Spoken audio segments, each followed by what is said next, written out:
What's up, gamers? Coming at you straight from 2014 with that COD Ghost Extinction gameplay commentary. So you may be asking, the hell is this? I thought hardcore is the highest difficulty in Extinction. And you'd be right, you just got clickbaited. Get wrecked, nerd. Nah, but for real, what makes this run ultra hardcore instead of just regular hardcore is that I'm not actually playing solo. I'm playing alone because I have no friends, but this isn't a designated solo game, it's a custom match, which means that there are certain aspects of the game tuned for 4-player co-op and not for 1-player solo. There's more enemies and they all just do way more damage to the drill. It's not actually 4 times as many enemies, but it's noticeably more than you get in a standard solo hardcore run of this map. Also, because it's not solo, I have no self-revives. If I go down once, it's game over. And of course, the difficulty is set to hardcore on top of this being a co-op game, which means that we get more harder enemies earlier on. It also, being on hardcore, cuts our skill tree progression rate in half, so we're going to be weaker for longer. And to top it all off, this map, Awakening, is in my opinion the hardest map in Extinction. It is definitely the hardest map to do this on, because it has an absolutely jacked enemy spawn rate through and through to the end. All this combines to make an absolutely brutal first area of the map. And it's actually very generous. You can see we have the wonder weapon already before we've even started the first wave, but it doesn't matter. We're going to get absolutely swamped with enemies, especially on Obelisk 3 and 4. Those took me like 4 attempts just to make it through. And so that was the end of my actual scripted part of the video where I had to explain what we're doing. The rest of this run, I'm just going to be trying to improv and explain exactly what's happening. So, the way we progress through this map is we take the scanner, which is that thing we just carried in from the beginning and set down to go do stuff, and we're going to plant it at each of the obelisks in the area. You can see the obelisks, they're marked with the little orange like logo with the black pyramid in the middle. Those are the obelisks. Every time we place the scanner at one of these, it initiates a wave of enemies that lasts about 2 minutes, and it gives us a challenge, an optional challenge that we can complete. If we do, we get a skill point which you can use to upgrade our loadout. Normally, if you're playing in regular difficulty, you get a skill point for completing the challenge and for completing the obelisk, but in hardcore we only get 1 point for completing the challenge, and so that's why essentially we progress half as fast as you would in normal gameplay. So right now, I'm still just attempting to set up for the run. I got the wonder weapon, which is very useful. We're going to have to use it to take out an enemy type called Gargoyles. But I was currently just looking for sticky flares, which are, they work like monkey bombs, kind of, in zombies, where you throw them down and then they distract the enemies, which allows you to get yourself out of a tight situation if need be. I have a normal flare, but I wasn't lucky enough to find any sticky flares. They work the same, almost, but the only difference is really that I can carry 4 sticky flares as opposed to 1 normal flare. Okay, so here comes the first obelisk. And there's the challenge. I have 5 seconds to get ready for it. As you can see, it counts down from 5, and then I have the rest of the hive to complete it. So I have to just knife 10 scouts, which are these little enemies. These dudes, they have like a yellow face, really weak. They give you 60 points for killing them. Also, there's a money cap in this one, unlike zombies. I can only hold 6,000 points at a time, so that's why when I knife, I'm getting $0. And you can hear a gargoyle, which is supposed to be like one of the most dangerous. I mean, it is one of the most dangerous enemies in the game. Has already spawned in. We're like 15 seconds into the actual gameplay, so that's just a preview of how this run's gonna be. I'm not getting a good view of the gargoyle. I mean, that's him right there. He's really far away. He likes to hang out and just shoot you with the little machine gun that he has, which can be a real pain in the ass. And we get so many of these things, it's crazy. Because we're playing on hardcore and it's giving us the 4-player co-op amount of like heavy enemies to deal with. Hot and mech shot. That was really good. Unfortunately, for some reason, it didn't kill him, but now he's just like really weak. There's another enemy type we got right down here. It's called a scorpion. He can shoot these gas clouds at you. Oh, that was great. Yeah, there's a gargoyle up close. Yeah, whenever the gargoyle, like, he can fly, but sometimes he just like decides to get on the ground and like melee you, and when he does that, he's really easy to take care of. He's really dangerous when he's up in the air, especially this first area, because it's so freaking open. But once he comes down to the ground, he's not a problem. And also, he's not a weak enemy. Like, he has a lot of health, which is going to be a problem on one of the challenges that I run into later.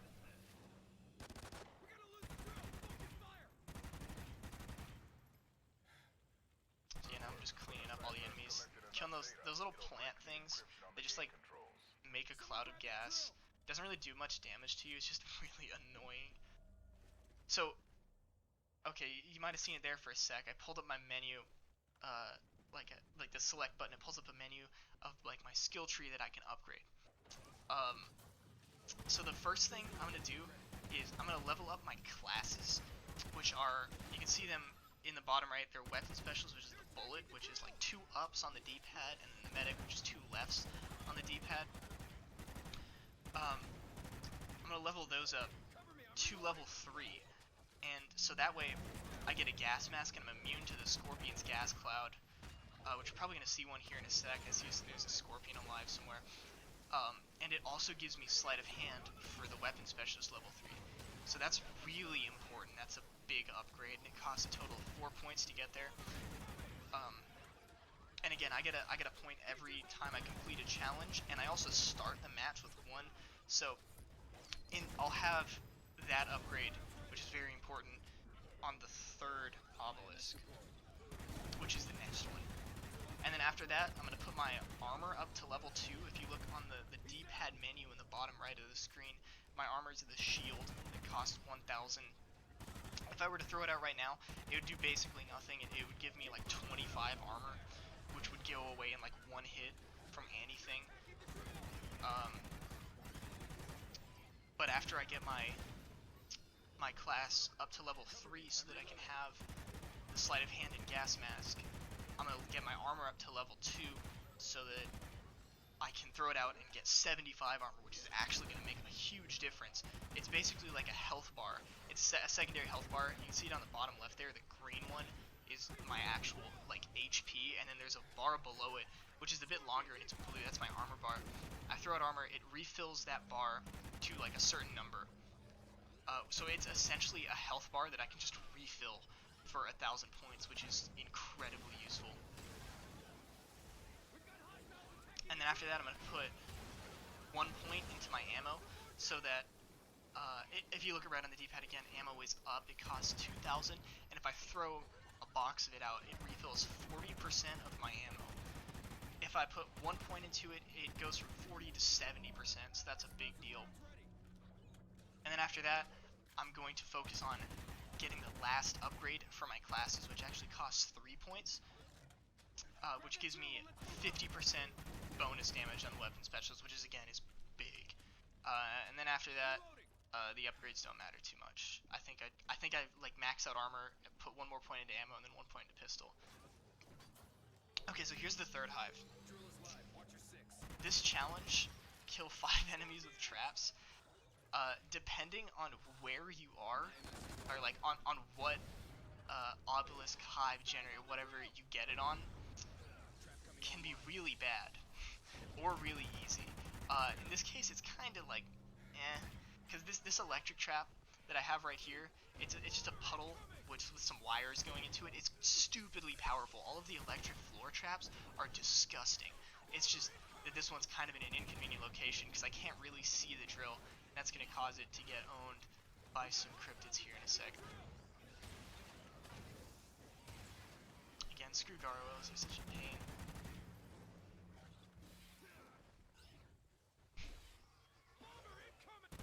Also, I don't know what challenge I'm going to get before I start up an obelisk. It pulls, like, I know what challenges are possible, for the most part, but I don't know exactly which one it's going to be. It's randomized each time, so I can't just immediately set up for it beforehand. I have to kind of be ready for whatever, which is great. Also, this hive took me a few tries, because you can see we already have 2 gargoyles up on the 3rd hive. This is literally 5 minutes into the actual gameplay, and we're running into something that you wouldn't run into at all if you were playing like regular difficulty. So let's top it all off.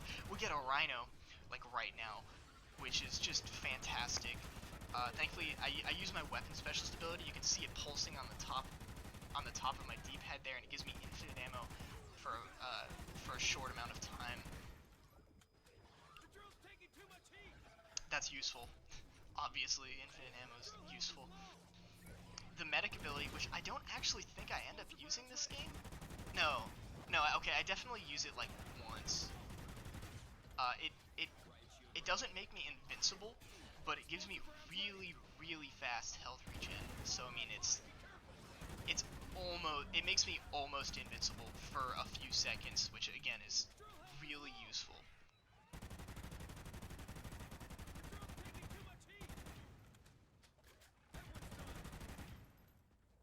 I guess to talk about some more aspects of what my loadout is that I picked. The pistol I'm running, it's the MP443. You see me pick it up. I pull it out right there because it moves. When you have it out and you pick something up, you move faster when you have the pistol. It's full auto, which is cool. I don't have an insane trigger finger. This thing's just a machine pistol. Oh, this challenge is a bitch sometimes. So I kind of messed up. I should have waited for my weapon specialist ability to regen, because it highlights the enemies, but I'm able to find the dude and get him right there. The Leper is an enemy that works differently than every other enemy in the game, because he just runs away from you. He doesn't actually attack you. He tries to hide, and you have 30 seconds to kill him before he just despawns when you get that challenge. And so if I had my weapon specialist ability, which literally just recharged, it highlights all of the enemies in the entire map through walls. I can see them anywhere that they are, which is obviously really useful for finding the dude that's trying to hide from you. But I lucked out and I was able to handle him anyways. And again, this was another really hard one, because at this point, starting on this hive, the 4th hive, you see this dude, this blue guy that's bouncing around and like disappearing when he jumps in the air. It's called a phantom. He's really tanky and he does a crazy amount of damage. He can kill me in 3 hits. Oh my god, awesome bounce. Starting on hive 4, those phantoms spawn immediately after I kill the gargoyle. So I'm gonna kill this gargoyle here in a sec, I think. Yeah, okay, that gargoyle just died, and then immediately there's gonna be a phantom. There he is. Oh wait. Where's he at?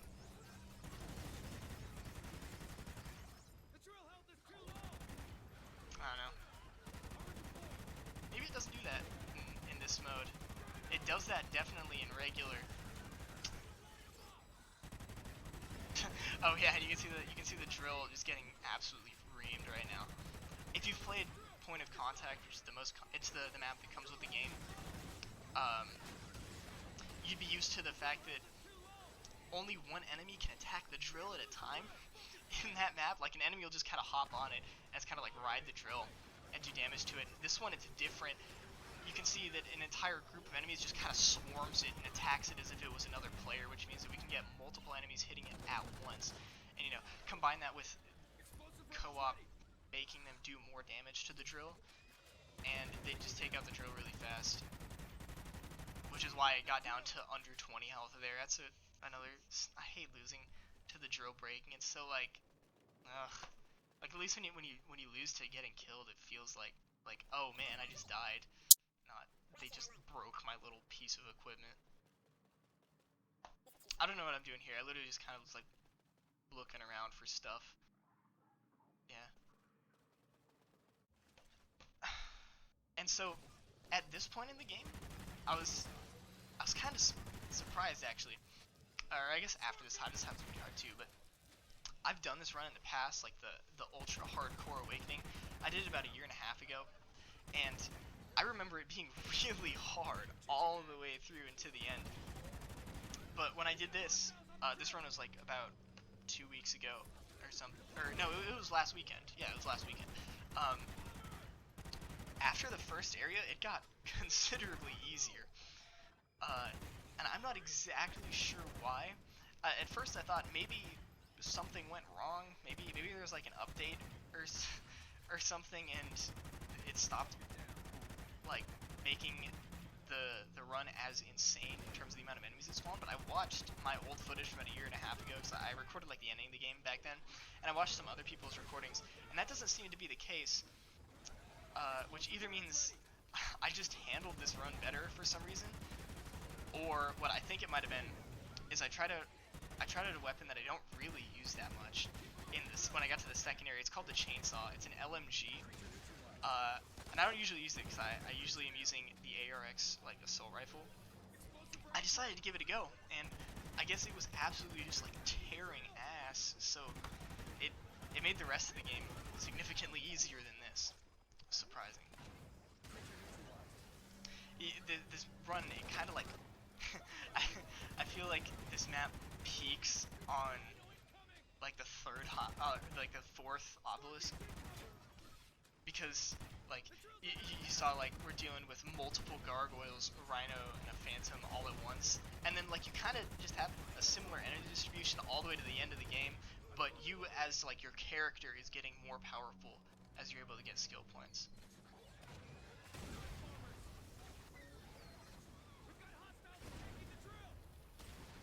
Oh, that's great.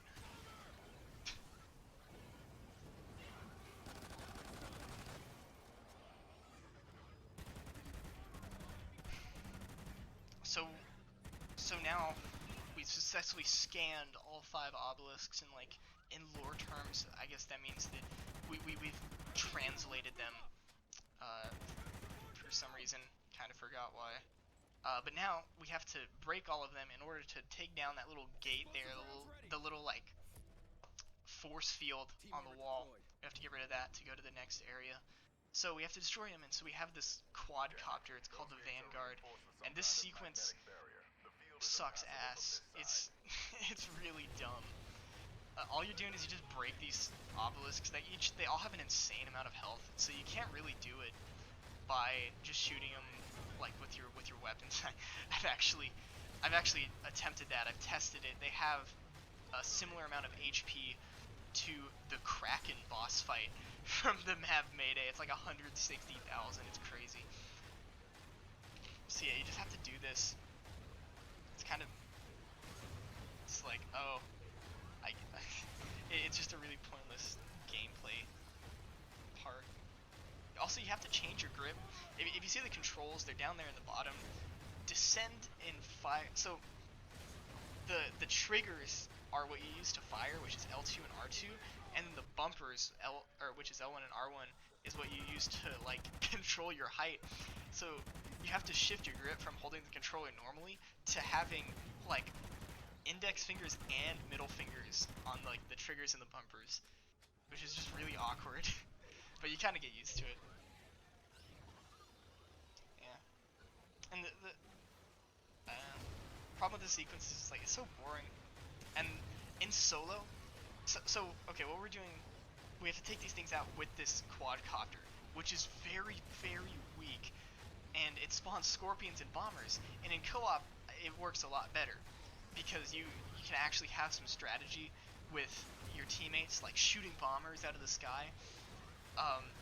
And you can dodge the scorpions, and you can dodge, like, the little dudes on the ground, but in solo, the only thing you can do to dodge a bomber, because they, like, hone in on you, is to make them run into something, which is really dumb and really hard to do. So, oh, it spawned a Gargoyle too. That's great.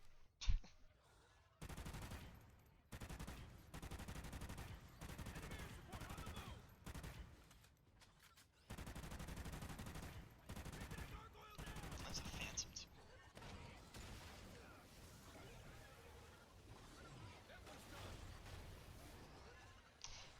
Yeah. Quality gameplay. And we have to do this shit again in the second area. Thankfully we don't have to do it in the third area, just the first two. Okay, so that was the first area, and as that's done, after that's done, the game gets significantly easier. Not because the enemies get easier, but just because they stay kind of constant, and we as a character get way more powerful. So now, yep, there's the speed boost. I wanted to make this run like as short and watchable as possible. So I speeded a lot of these sections up by 4 times, and I managed to cut 15 minutes off the video. So I'm doing like I did at the beginning of the game. Now I'm doing another like setup process. This time I'm just looking for sticky flares and also venom nades. And I know that I'm not worried about not getting them. The way it like chooses which schematics we can find, which are what we're gonna use to build the sticky flares and the venom nades, it's not fully random, and I know that by the second area I know with 100% certainty I will have all of the things that I need, you know, before I start the 6th obelisk. So here's another area.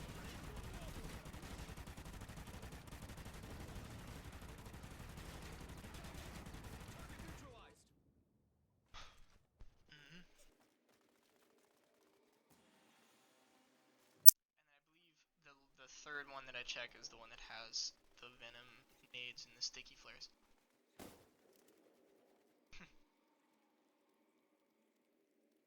A lot of times when you go, yeah, okay. So here's the chainsaw. Here's the gun. I'm kind of sitting here thinking about getting it, and I'm like, fuck it, I'll get it. Why not? Let's give it a shot. Okay, so what I was saying is a lot of times whenever you go through a tunnel, it'll spawn like a few bombers, which can be really useful if you're trying to get that flying aliens challenge done. But I already got it, so I don't need to worry about that, and don't need to try and keep that in mind and save a tunnel. Okay, so that was a mammoth and 2 hunters, and there's the sticky flare and the venom grenade. So I'm gonna grab the sticky flare. We craft it by just searching up these red boxes on the ground. And yeah, 1, 2, 3 parts. We got the sticky flare. I have a flare in my inventory, and when I craft the sticky flares, I just drop that other flare on the ground. Not really useful in this map. That like little glitch-esque thing where I can place equipment on the ground in strategic locations, but it is very useful in the map that comes after this, Exodus, because there's like a really long like boss fight-esque sequence where you're like defending a location for 15 minutes, and you can if you take like 10 minutes to get set up, you can go into that location with like 10 sticky flares, and like each sticky flare lasts for 30 seconds, and so that you have like 5 minutes of free time if you need be. Here comes Obelisk 6. Yeah. Pretty easy challenge. Again, I got really lucky with the challenges in this game, which helped me get the Completionist. I only got 1 hard challenge, which I believe is coming up in 2 hives. There are 3 challenges.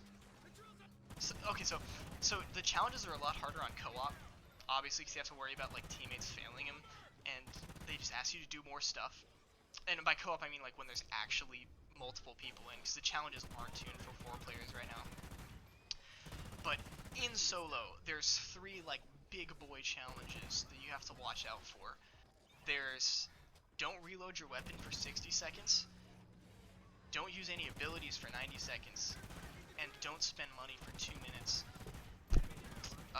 And so don't use abilities and don't spend money are essentially the same thing for the most part.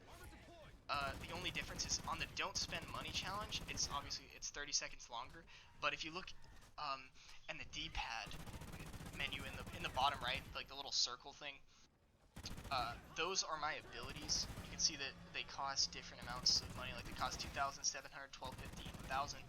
But above, like to the top and to the left, those are like I call them the class abilities. They're called like the weapon specialist upgrade and the medic upgrade. But I can use those on don't spend any money, because they don't cost any money. They are abilities though, so I can't use them on don't use abilities for 90 seconds. And then yeah, the fun one is don't reload your weapon for 60 seconds. You might take that to mean, oh man, I gotta just like not shoot anything, and like place all my shots and everything.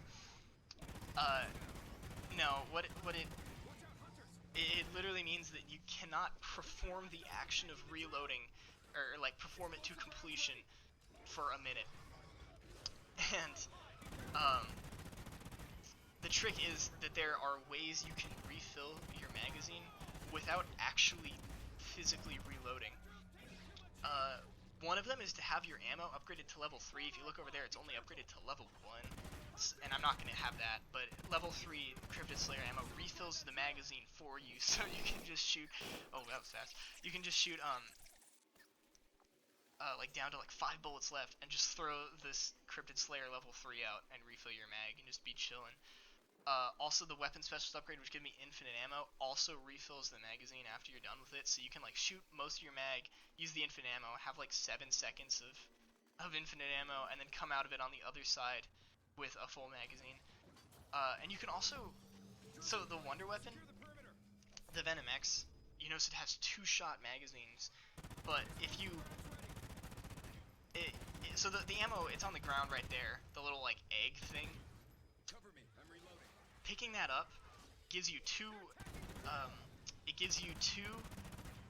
like, Venom shots in reserve, but it also refills the magazine on top of that. So you can shoot 2 shots out of your Venom X, pick that thing up, and it reloads it without counting as reloading. So even for the don't reload your weapon for 60 seconds challenge, there are ways to cheese it and make it much more manageable. But I didn't even get that one this run, so it's all good.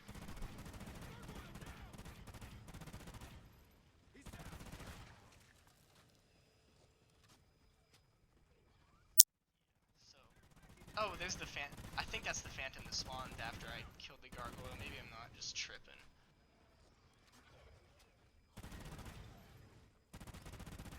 The challenge I got in this hive killed 3 enemies without taking damage. It was pretty easy. But the co-op version of that is an absolute nightmare. Because it's like, instead of kill 3 enemies, it's kill 10 enemies without anyone taking damage. And you already know that there's like some scrub on your team that's gonna get like clipped by a Gargoyle like 2 seconds into that thing, so.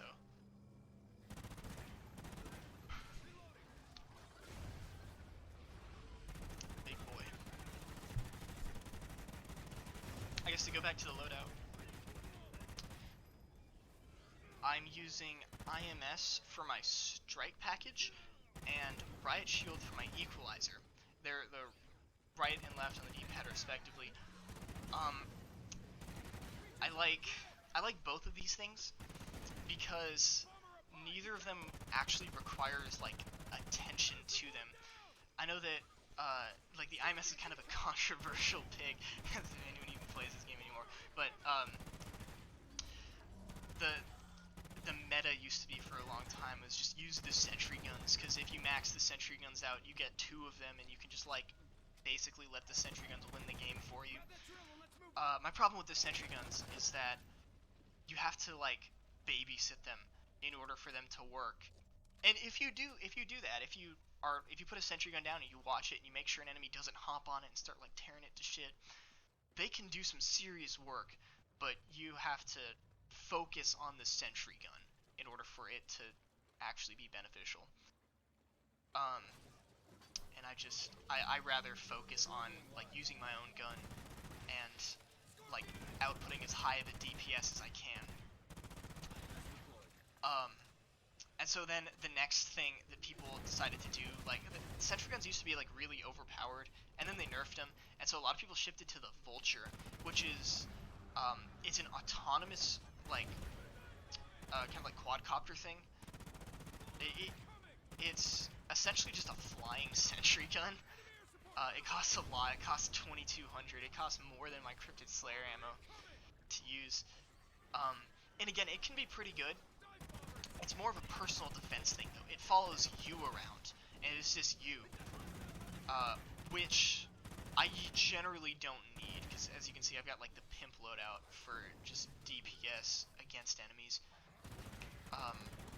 And it's also, the Vulture is the thing where you kind of have to upgrade it all the way in order to have it like show its maximum potential, and I like putting my skill points elsewhere, and that's like pretty much impossible in this run. There's just not enough skill points. Like if you think about it, we only get 1 skill point for completing each challenge, and there's 13 challenges. We only have 13 points, and it requires 7 to max that out, so you know, more than half of our points. We literally couldn't max out Vulture and our classes in the same run. And so I go with the IMS, because the IMS, like the Vulture, it can't be damaged by enemies, so the only way it ever goes away is when it uses all 4 of its shots. And I can put it down on the drill at level 0. I can like invest nothing into it, just drop it on the drill, and it does its job. That's why I like it. It's useful for if I ever need to like shift my attention away from guarding the drill to do something else. I can just drop an IMS on the drill, and I know with 100% certainty that nothing's going to destroy it, and it'll just guard the drill for me for like 20 seconds. So that's why I picked the IMS. And then the Riot Shield,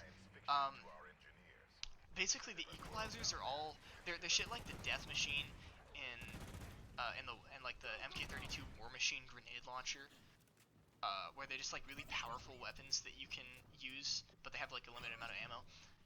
Again, I have spec'd so much into like my gun ability as like a weapon specialist with the Ark, with Cryptid Slayer, with this gun. I don't know if to put extended mags on it, so I decided that's better, and I think that was the right choice. But I've pimped the run and gun loadout so much that I'm pretty sure that those other things would be doing less damage than my primary weapon. So none of the equalizers are worth anything to me really, except for the Riot Shield, just for the sole purpose of it can block some shots to my back. And here's the challenge. This is the big boy. Knife a Gargoyle. The Gargoyle, again, is the flying enemy that loves to sit 500 feet away from you and just like shoot the hell out of you. So he also has a lot of health, so you can't just go up and like slap him once and have him die. You have to. Here's the Gargoyle I'm gonna do it to. I light him up a bit with the chainsaw, just to soften him up, take down some of his health pool. So hopefully I can just go and like stab him once and he dies, because I might not get many openings to actually kill him. Like I'm waiting for him to come down to the ground of his own accord, which is just great. Also, this challenge doesn't happen on regular difficulty. It's a hardcore only thing, which I'm very thankful for. This would be unfair if it showed up on regular, but yeah, that fucker literally, the Gargoyle just clipped through the roof. Gargoyles are really buggy in this area. Like, it's a lot more closed, as you can see. It's in a cave system as opposed to outside, which is nice. But also the Gargoyle likes to just go through walls sometimes and shoot you from inside the wall. And currently he's above the map, so I'm just waiting for him to come back down. There are more Gargoyles spawning in, but of course they're on the other side of the cave for some reason. So yeah, this challenge is literally just dependent on this dude coming down to the floor.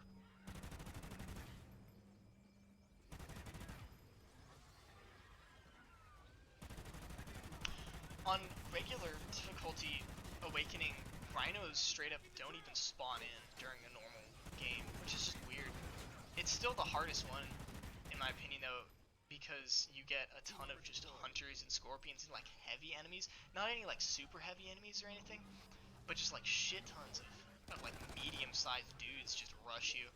And here it comes, the pimp slap. Bop! Alright.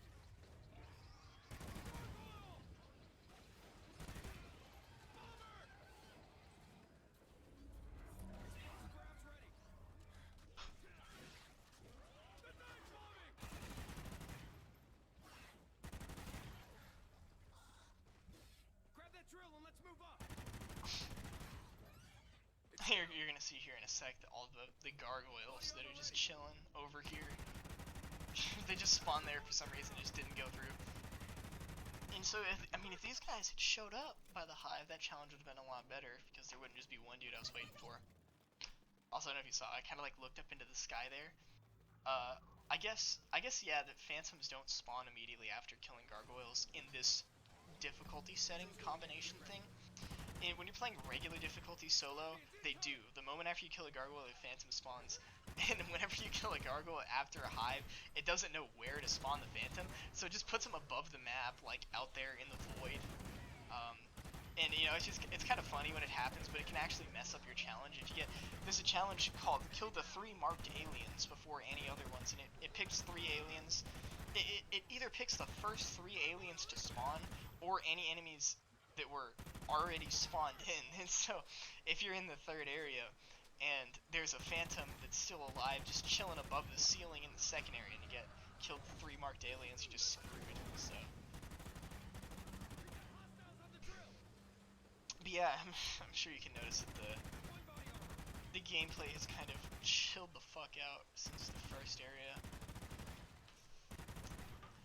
I think, again, I don't think anything's changed. When I ran this previously about a year and a half ago, I remember it being way more intense.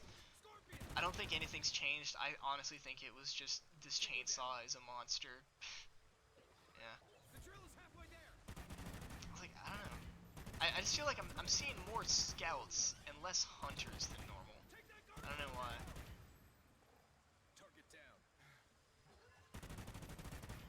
Yeah, see, like, those were all scouts. None of them were hunters, which give me 200.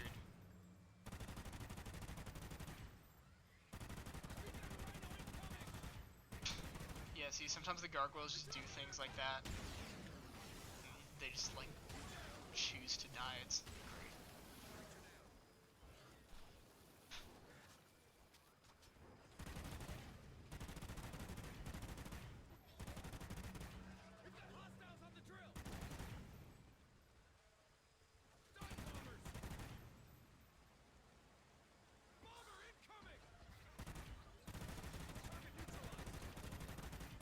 Pretty sure this is the last hive in the series, or hive obelisk, same, functionally identical. They're called hives in different maps because they're like little like flower things that you have to destroy. Yeah, that was the last hive in this area. So now we have to do another Vanguard sequence. I don't know, this one's better than the last one because there's like actually enemies to do it. Like when you come out of the Vanguard, when it gets inevitably destroyed, it's not just like, oh man, there's 10 bombers that I have to stand behind a pillar for to kill. Now it's like a shit ton of normal enemies.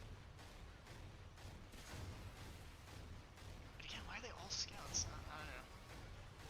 I thought they were hunters. Maybe I'm just... I thought they were supposed to be hunters. Maybe I'm just tripping though.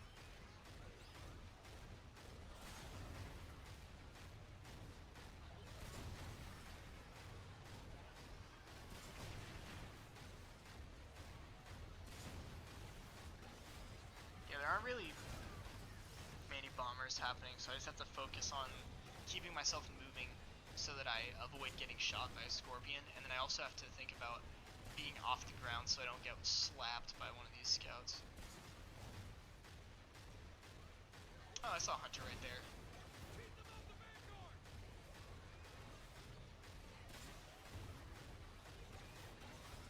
Yeah, hunters, where is it? I swear I see one there. Oh. They're just bigger scouts. They give you, oh man, yeah, he's got 8 by those dudes behind me. They're bigger, they have more health, they're faster, they hit harder. Oh my god, that's a lot of enemies behind the wall there. They're all the like orange squares that are highlighted.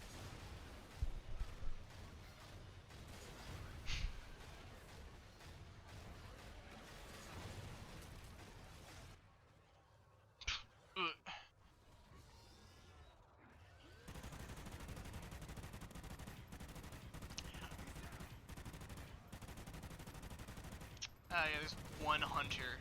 What the hell? I thought there's 2. Yeah, I thought there was more. I guess I just played it really bad, so it felt like the enemies were harder back then. But yeah, this one's better than the first Vanguard because every time like the Vanguard gets destroyed and you hop off, you actually have like a rush of enemies coming at you, and not just, yeah, like I said, not just like bombers and like 2 scorpions. And this part's always fun. You like run into the little gate, and all the enemies are in front of you, and you just like choke point.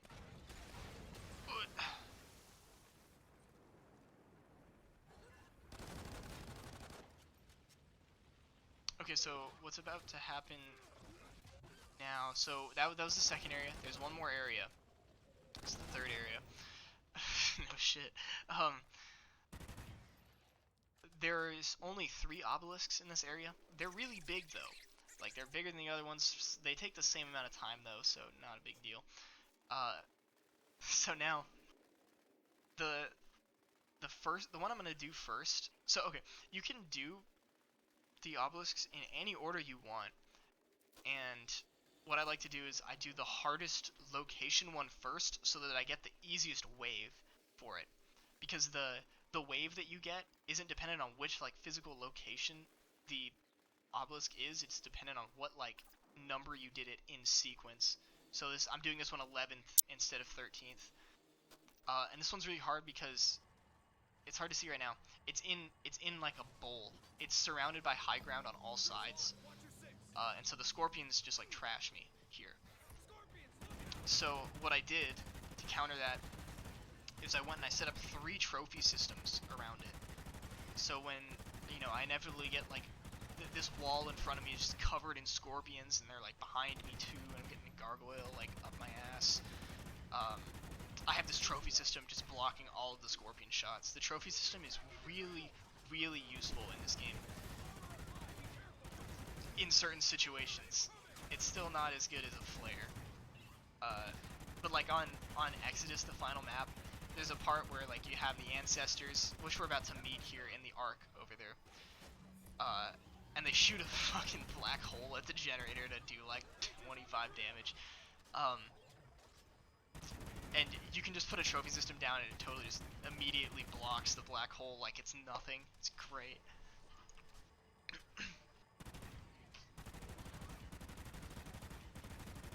But yeah, I think these trophy systems are also another thing that contributed to making this easier. Just like preemptively putting that there saves your ass a lot.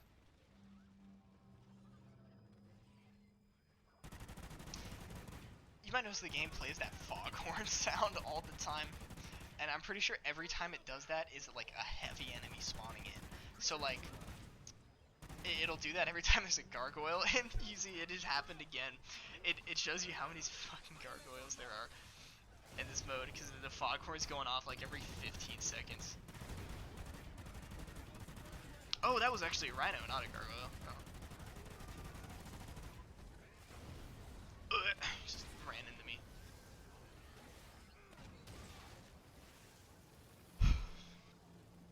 He has a scorpion mounted up on the backside of the bull there. We got another gargoyle. A lot of this game is kind of dicey there. Ooh, that was a clean venom shot. Okay.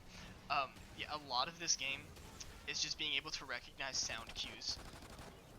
Like, pretty much every enemy like makes a noise when they spawn in, and so you can use that to know what you need to get yourself ready for before it even spawns in. And so like, or not before it spawns in, before it's even in sight. So like, I heard the gargoyle do its like yeah thing, and I immediately knew like, oh fuck, gotta get ready for it. Like I heard a bunch of scorpions spawn in right then, so I'm like, oh, gotta look for them.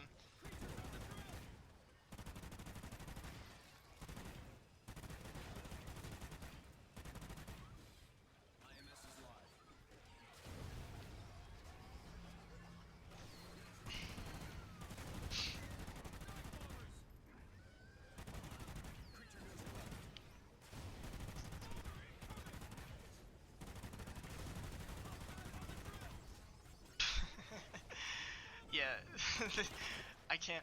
The chainsaw doesn't have ADS. Like you can't aim down the sights. There is no sights. It's just hip fire, and then if you aim, it just gives you like a slightly better hip fire. And so that was fun killing the bombers like that. Oh, this is kind of close. I mean, I was still at like 60% health, but yeah, I have no armor right now, and it can get really close. You can see your health can just get dropped instantly, so that was kind of sketch.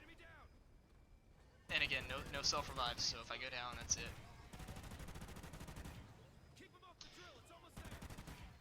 So yeah, believe it or not, this game mode actually does have a story. You wouldn't get that by playing the map that comes on the disc, which is a really poor poor game development choice, I'd say, because it kind of turned a lot of people off from the game before they could get into it, just because there was no story. But in the DLCs, there is actually a story.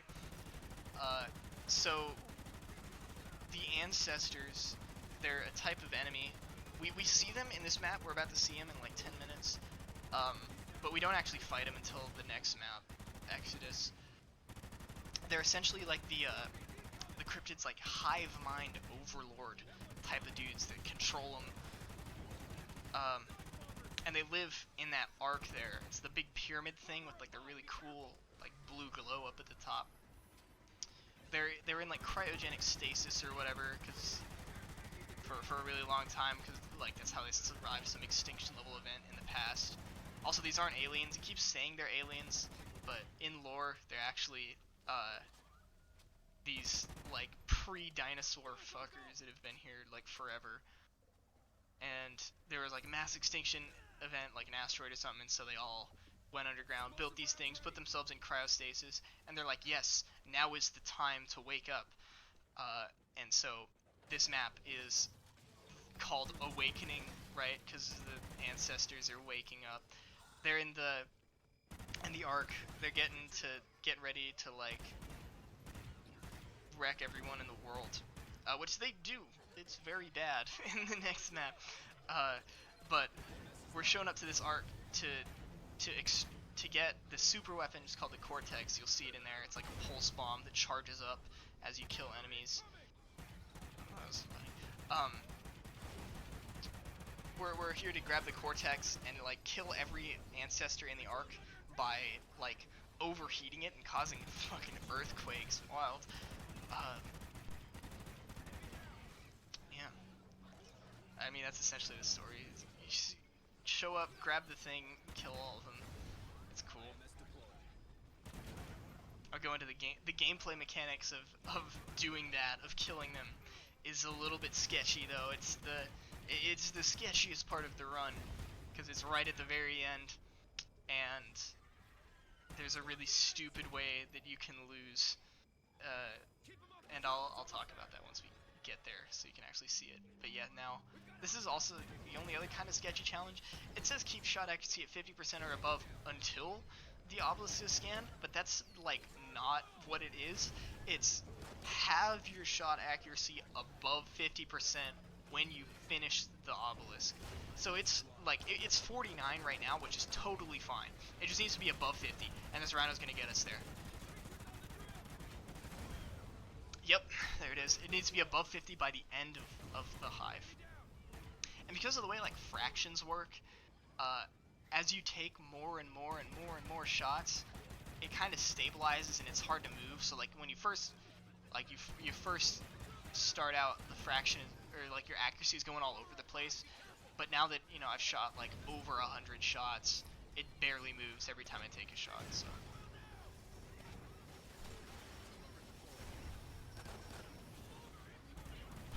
Alright, and that was the last Obelisk. That's the Completionist. At this point all I have to do is finish it out to have the Completionist technically. The bridge is open. Let's move. Alright. One point in the pistol, get the Ark, show it off right here. Makes me move faster and do more damage. So that's the end of the Obelisk. Now we just have to do Ark Sequence, Escape Sequence, and we're done.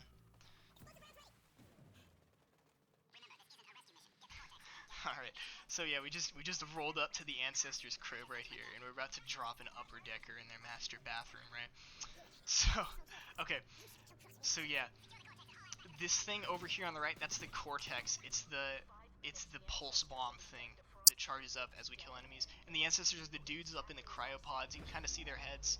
I don't really look at them too much though, because I'm focused on protecting these terminals. So, okay, yeah, this is the sketchiest part of the whole run, because we're basically at the very end and we can lose in a really stupid way. So for this sequence we have to charge up this bar on the left of the screen here, and it only goes up when all 4 of these terminals, you can see them, there's 2 on the top, 2 on the bottom, are active. So they're active when they're green or when they're yellow. If the enemies attack them, and if they do enough damage, they break them and they turn red. And as soon as one of them is broken, that bar on the left stops charging. So, in co-op, that's not too much of a problem, because you can just have like your teammate repair it while you cover the other ones. But in solo, the enemies can be attacking a terminal that you can't even see on the other floor while you're repairing one. I'll be alright, because I have 4 sticky flares. You can see I have 2 of them in the bottom right, like in my equipment. And then I have 2 more, like stocked up on the schematic, ready to go. But here's a terminal that's broken. I have to repair this, and I look down, and there's another one. So I throw a flare. The flare, again, it acts like a monkey bomb. Everything's just standing around the flare now and not attacking other things. But yeah, this can, if you run out of flares, then it's scary, because if a terminal goes down, you can be repairing one, and then while you repair it, another one gets broken. And then you go to repair that one, and then another one gets broken. And you're just in this cycle of constantly repairing a terminal, because one's constantly broken, that bar on the left keeps, well, it never moves, right? So you're just stuck until you eventually die or give up.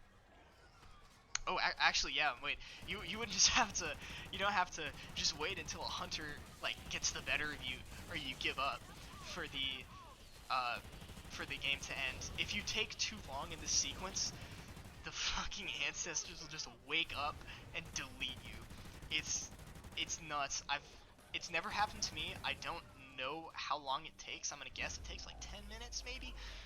I've seen a video of it happening to someone else. It's really funny. Like, Cross, she's like exposition lady, hops on the radio and says, "The ancestors awakened. I can feel them," and then you just immediately die.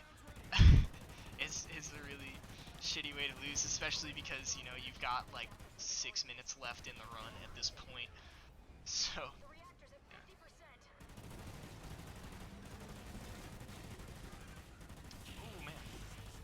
oh yeah, we're trying to, I guess I shouldn't say we're charging up that bar. What we're doing is we're overheating the reactor, so that this whole thing just like blows up and it kills all the ancestors, which are again the dudes, the alien dudes up in the little cryopod, or cryopods. There's a bunch of them here.